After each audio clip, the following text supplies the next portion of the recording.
Welcome back everyone to Formula 1 2020 round 4 of the season, the British Grand Prix, and today of course, as we do on every Friday, it's the practice report time. And if you are new around here and have no clue what the practice report is, we go through all the times, incidents and events from this morning's practice 1 and this afternoon's practice 2.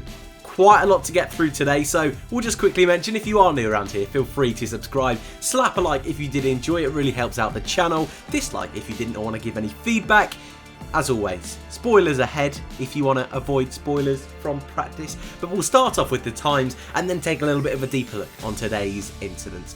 FP1 this morning is where we'll begin, and Max Verstappen was your surprise leader, a 1:27.422, the fastest lap overall. That was set on the soft tyres. P2 though, Lewis Hamilton 4 tenths behind on the mediums, a very impressive lap time indeed.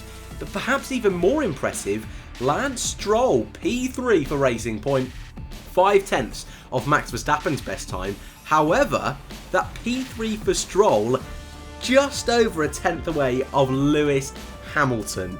Fair play from Lance this morning. Alex Albon was P4 for Red Bull, 7 tenths off his teammate. Charles Leclerc just edged out Valtteri Bottas. Valtteri really struggling this morning. Lots of tailwinds across the circuit. A really windy day actually at Silverstone, catching many drivers off guard. Then it was the Renault pair of Ocon and Ricciardo.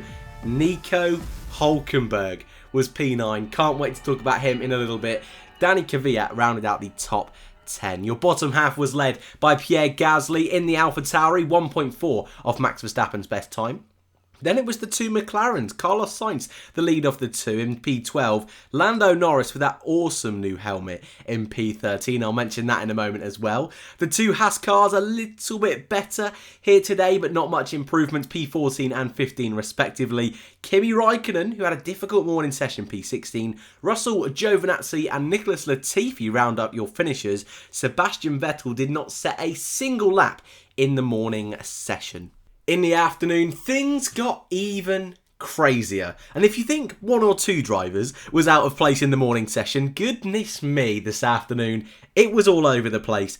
Lance Stroll, fastest of all, a 1:27.274, the quickest lap of the weekend so far, with Alex Albon P2 and Valtteri Bottas P3. You'll notice through all of the second practice session this afternoon, all of the times are all over the place. We'll explain why in a moment. Behind Valtteri Bottas was Charles Leclerc in P4, Lewis Hamilton, the home hero, P5, Sainz making it into the top 10 in the afternoon, P6, Hülkenberg, Gasly, Ricciardo and Kimi Raikkonen rounded up the top 10. Your bottom half was headed by Lando Norris in the afternoon session. Esteban Ocon a fair bit behind his teammate down in P12. Giovinazzi ahead of Max Verstappen, who was in 14th place. He was another one not too happy with proceedings this afternoon. Danny Kvyat was P15, 16 Romain Grosjean, Russell, Sebastian Vettel, Magnussen and Latifi rounded out your grid. As always, in these practice reports, qualies, race reviews, whatever, this is the bit where we dissect the sessions today and we go team by team. Sometimes we start at the bottom, usually Williams, Alfa Romeo and Haas, and finish with Mercedes. But I'm going to do it the opposite way round today, starting off with the two Mercedes boys, because I feel the opening 3 rounds of the season, we've not really spoke a lot about them. Their car is just insane. We've seen that in all 3 of the races so far. They've clearly won the Grand Prix. They've clearly been on pole position every single time. The only blemish was that opening weekend with Hamilton making a couple of mistakes. Last time out, Verstappen was able to pit Bottas. A mistake in my preview yesterday. Apologies for that. Can't believe I thought Bottas got P2. Silly, silly me. However, today, not quite as plain sailing. Bottas all the way down in P6 in the morning session. In the afternoon, P3, Hamilton P5. Is there anything to worry about, Mercedes fans? I very, very much doubt it. The gap they've had over Red Bull, over Racing Point, over Ferrari, all of those midfield teams has been so comfortable this year. Even the fact I've just said Red Bull are in the midfield, I think just suggests how dominant Mercedes are going to be in 2020. And they totally deserve it. Red Bull have built a car which is so difficult to drive, which we saw today. We'll speak about in a moment with Alex Albon in the afternoon. Ferrari, of course, have had that big change structurally with their engine and also their chassis. Both seems to have taken a step backwards. So Mercedes, even if they have an off weekend, I think are still going to be super strong. And Hamilton, we know how good he is and can be here at Silverstone, going for a record 7th home Grand Prix victory, a record 7th win in Britain as well. Also, Bottas isn't too bad here either. He got pole position here last year. Probably would have won the Grand Prix if not for a safety car caused by Giovinazzi.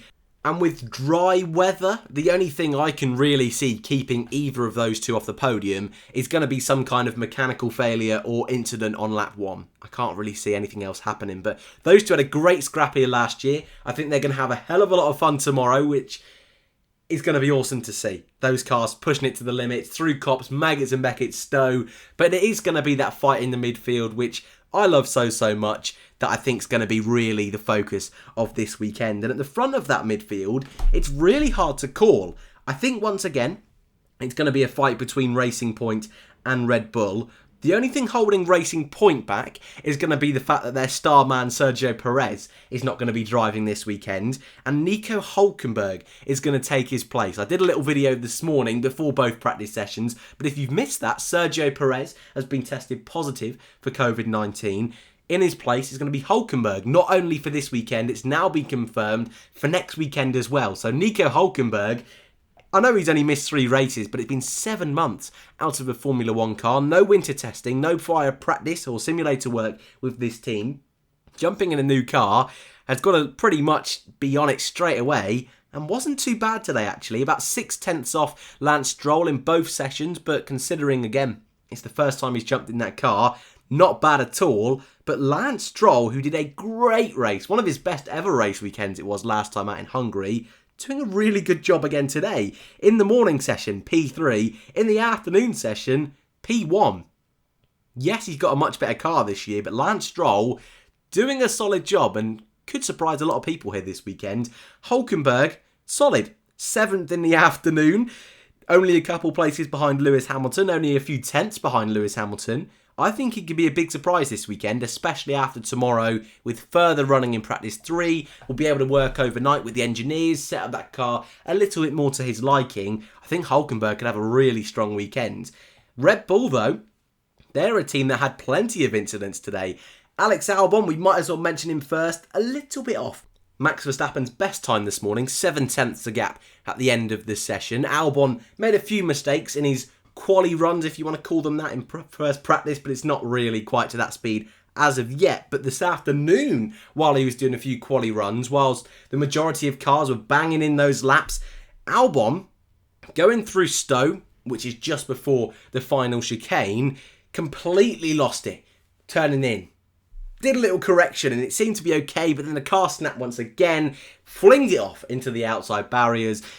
His session over on the spot. Confidence is going to be damaged from that one.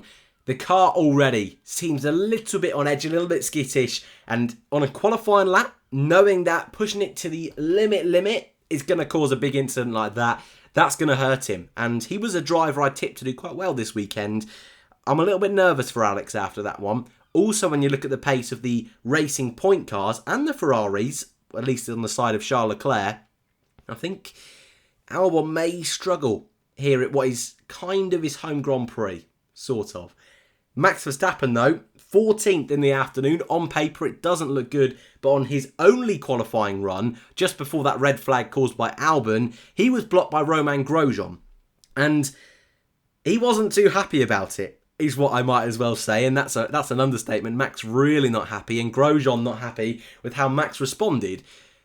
It was silly for Grosjean to be where he was. He was right in the middle of Maggots and Beckett. He tried to almost leave the gap. It would have been better if he just floored it and just then left a space going up the hanger straight. But what has been an issue, a persistent issue with Haas F1, we see it all the time with both drivers, especially in practice.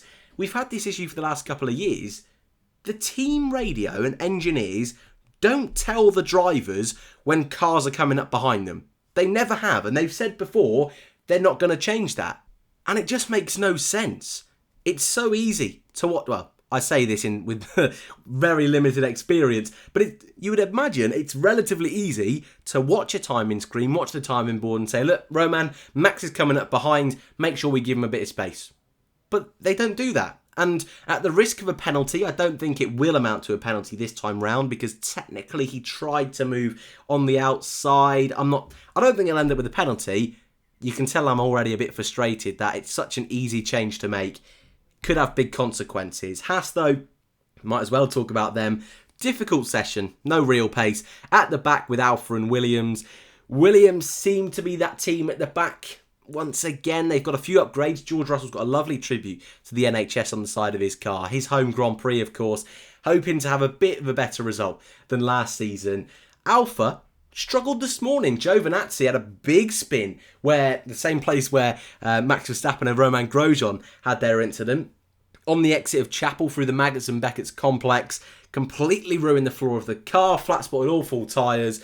But this afternoon, pretty much like it's been for the rest of the season, just not really showing any true pace, qualifying or race trim. Raikkonen also having a spin at Luffield in the morning session, but not much really to report in terms of upgrades or any real pace advantage this weekend for either of those back three teams.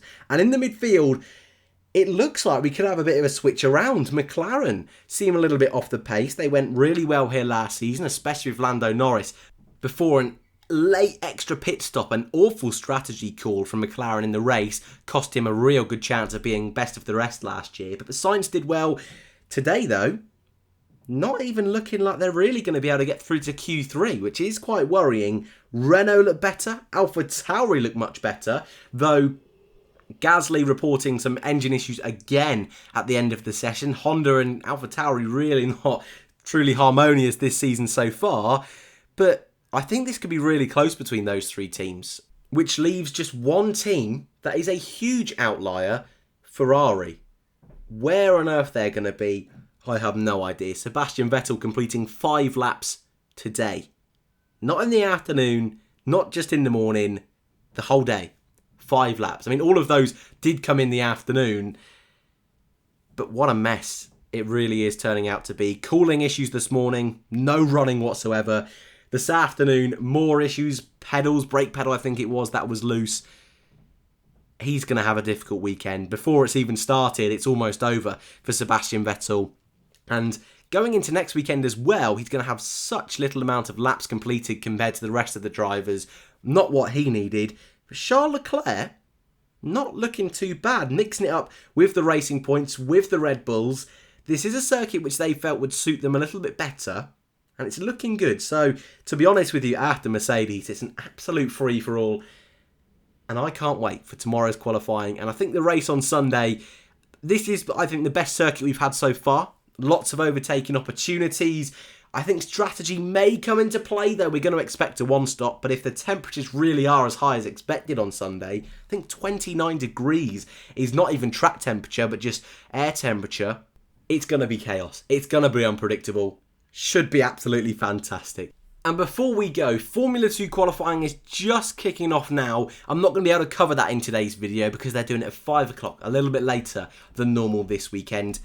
But what I do have is your predictions from yesterday's practice report, the grid that we always use, quali predictions, race predictions, and the 2 most liked in the comments get featured in today's video. Though, the YouTube comment section all over the place yesterday. They weren't in order, but these were the 2 most liked at the top that I could see. So apologies if I've missed any, but what seemed to be the runaway biggest liked comment was by Impact F1. No surprise, a Mercedes lockout on the front row. Hamilton pole, Bottas P2. Williams making it through to Q3. I think that would be unlikely, but it would be a big shock indeed. A Hamilton victory, Bottas P2. No big surprise there either, with Verstappen joining them on the podium. Danny Kvyat to be the first to retire, and he put Sergio Perez as driver of the day and best of the rest, but I thought I'd be kind and change that to Hulkenberg for him, which I think a lot of people would love to see Hulkenberg best of the rest, and a hell of a lot more people would love to see him driver of the day. And the second most liked comment was by Lee. A little bit different was Lee's predictions, joining me with the Bottas prediction this weekend. Pole position he's gone with for Valtteri, Hamilton P2, Hülkenberg P3 in qualifying. That's brave. He's gone with a Bottas victory, Hamilton P2 and a Hülkenberg podium. I think that's why this one was very much liked in the comments. First retirement, the 2 Red Bull cars. Is that an opening lap contact? We could potentially see that. Hülkenberg driver of the day and Lance Stroll best of the rest. And that is your lot from today's practice report. Tomorrow, qualifying for the British Grand Prix. Who's going to be on pole? Let me know in the comment section down below. Thank you all very much for watching. Subscribe if you are new and enjoyed. And I hope to see you all in the next one.